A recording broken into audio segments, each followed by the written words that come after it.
സ്വന്തം സൈന്യത്തിന് ജയിൽ ശിക്ഷ വിധിക്കുന്ന ഇസ്രായേൽ വെറുതെ പറയുന്നതല്ല. ഹീബ്രു പത്രത്തിൽ വന്ന ഒരു റിപ്പോർട്ടിൽ പറയുന്നത് ഈ ആഴ്ച കുറഞ്ഞത് 20 ഇസ്രായേൽ സൈനികരെയാണ് ഇസ്രായേൽ സൈന്യം ജയിലിൽ അടച്ചത് എന്നതാണ്. ഈ യുദ്ധമുഖത്തും സൈനിക സേവനം അനിവാര്യവും നിർബന്ധവുമായ ഘട്ടത്തിലും തങ്ങളുടെ സ്വന്തം സൈനികരെ 40 ദിവസത്തെ ജയിൽവാസത്തിന് ഇസ്രായേൽ അയക്കുന്നത് എന്തുകൊണ്ടായിരിക്കാം? 2 കാരണങ്ങളാണ് പറയപ്പെടുന്നത്. ഒന്ന്, ഗാസയിലെ യുദ്ധമുഖത്തേക്ക് പോകാൻ ഈ സൈനികർ വിസമ്മതിക്കുന്നു എന്നതുകൊണ്ടാണ്. 2, യുദ്ധമുഖത്തേക്ക് പോകുവാനുള്ള തങ്ങളുടെ വിസമ്മതം പരസ്യമാക്കി ഇസ്രയേലിനകത്ത് മാധ്യമങ്ങളോടോ മറ്റ് സൈബർ ഇടത്തിലോ ഒക്കെ അവർ പറയുന്നു എന്നതിൻ്റെ പേരിലുമാണ്. ഒപ്പം ഈ ആവശ്യം പറഞ്ഞുകൊണ്ട് സൈന്യം തങ്ങളെ നിർബന്ധിക്കുന്നു എന്ന് പരസ്യമായ പ്രസ്താവനകൾ നടത്തുന്നതിൻ്റെയും പേരിലാണ് ഇവരെ ഇത്തരത്തിലുള്ള ശിക്ഷയിലേക്ക് ഇസ്രായേൽ സൈന്യം കൊണ്ടുപോകുന്നത് എന്നാണ് ഹീബ്രു പത്രം റിപ്പോർട്ട് ചെയ്തിരിക്കുന്നത്. ഈ 2 കാരണങ്ങൾ കൊണ്ടാണ് ഇസ്രായേൽ ഭരണകൂടം തങ്ങളുടെ റിസർവ് സൈനികരെ ഇപ്പോൾ ശിക്ഷിച്ചു കൊണ്ടിരിക്കുന്നത്. ഇത്തരത്തിൽ ശിക്ഷിക്കപ്പെടുന്ന സൈനികരുടെ എണ്ണം ദിനം പ്രതി എന്നോണം കൂടുകയാണെന്നും ഇസ്രായേൽ ജയിലുകളിൽ രാജ്യത്തിൻ്റെ സൈന്യത്തെ പ്രവേശിപ്പിക്കുന്ന നടപടിക്കെതിരെ ഇസ്രായേലിലെ തന്നെ ചില ആളുകളൊക്കെ പൗരന്മാരും അതോടൊപ്പം തന്നെ ഇസ്രയേലിലെ യുദ്ധകാര്യ വിദഗ്ധന്മാരും പൗരപ്രമുഖന്മാരും ഒക്കെ വിമർശിച്ചുകൊണ്ട് രംഗത്ത് വരുന്നു എന്നതും ഹീബ്രു പത്രത്തെ ഉദ്ധരിച്ചുകൊണ്ടുള്ള റിപ്പോർട്ടിൽ പറയുന്നുണ്ട്. ഇതിനർത്ഥം സൈന്യത്തിൻ്റെ മനോവീര്യം തകർന്നു എന്നാണ്.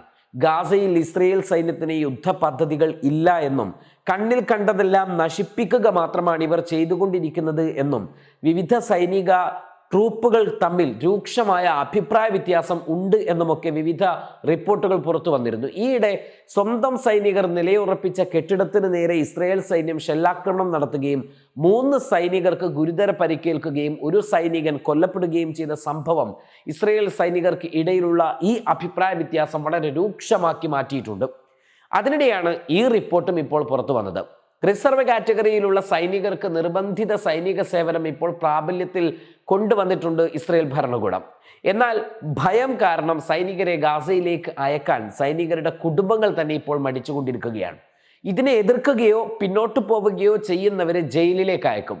ഭയമുള്ള സൈനികരുടെ കുടുംബത്തെ സ്വാധീനിക്കാൻ സൈന്യത്തിലെ മാനസികാരോഗ്യ വിദഗ്ധർ കുടുംബങ്ങളെ കാണുകയും അവരെ കൺവിൻസ് ചെയ്യിപ്പിക്കുകയും ചെയ്യും.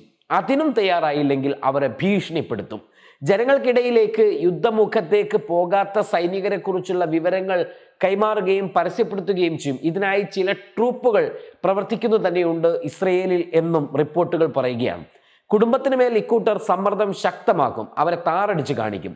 ഇസ്രയേലി പബ്ലിക് ബ്രോഡ്കാസ്റ്ററായ കാൻ പറയുന്നതനുസരിച്ച് ഗാസ മുൻപിലേക്ക് മടങ്ങാൻ വിസമ്മതിച്ചതിന് ഇസ്രയേൽ ഡിഫൻസ് ഫോഴ്സ് അഥവാ അധിനിവേശ സേന ഡസൻ കണക്ക് സൈനികരെ വിചാരണ ചെയ്തിട്ടുണ്ട് എന്നാണ്.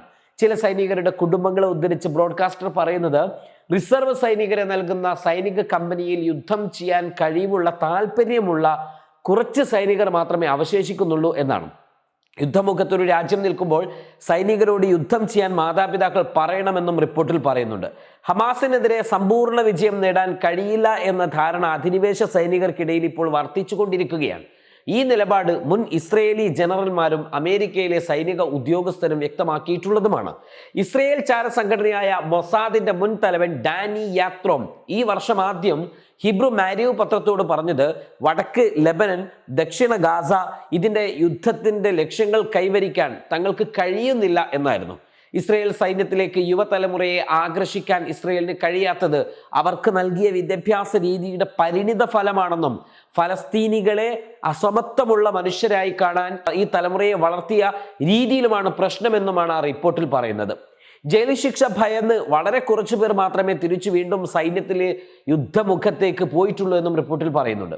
എന്നാൽ വീണ്ടും ചേരാൻ വിസമ്മതിക്കുന്നതിനെ കുറിച്ച് പരസ്യമായി പറഞ്ഞവർ പറയുന്നത് കഴിഞ്ഞ വർഷം ഒക്ടോബർ മുതൽ 1ലധികം തവണ അധിനിവേശ സേന തങ്ങളെ 40 ദിവസത്തെ ജയിൽ ശിക്ഷയ്ക്ക് വിധേയരാക്കിയിട്ടുണ്ട് എന്നാണ്. അധിനിവേശ സൈന്യത്തിന്റെ വിവേചനരഹിതമായ ബോംബാക്രമണവും ഗാസയിലെ മറ്റും നിരവധി കുറ്റകൃത്യങ്ങളും ലോകരാജ്യങ്ങൾ ഇസ്രായേൽ ക്രൂരതയെ നിശിതമായി വിമർശിക്കുന്നതും നോക്കിക്കാണുന്നതും UN ഏജൻസികളുടെ രോഷപ്രകടനങ്ങളുമൊക്കെ ഇസ്രായേൽ സൈന്യവും ജനങ്ങളുമൊക്കെ അഭിമുഖീകരിക്കുകയും അന്താരാഷ്ട്ര നീതിന്യായ കോടതിയിൽ വംശഹത്യയുടെ വിചാരണ ആരംഭിക്കുകയും ചെയ്തതുമെല്ലാം പുതിയ തലമുറ നോക്കിക്കാണുകയും അതിനെ വിലയിരുത്തുകയും ഒക്കെ ചെയ്യുന്നുണ്ട് എന്നതാണ് പറയുന്നത്. മനുഷ്യാവകാശ സംഘടനകൾ പറയുന്നതനുസരിച്ച് വംശഹത്യ തടയുവാനുള്ള ICJയുടെ പ്രാഥമിക ഉത്തരവ് ടെൽ അവീവ് പാലിക്കുന്നില്ല എന്നാണ്. 330 ദിവസങ്ങൾക്ക് ശേഷം ഒക്ടോബർ 7 ആരംഭിച്ച ഇസ്രയേലി ആക്രമണത്തിന് ശേഷം കൊല്ലപ്പെട്ട ഫലസ്തീനികളുടെ എണ്ണം 41,000 കഴിഞ്ഞിട്ടുണ്ട്. പരിക്കേറ്റവർ ഏകദേശം 100,000 അടുക്കുകയാണ്, 94,000 പേരെ.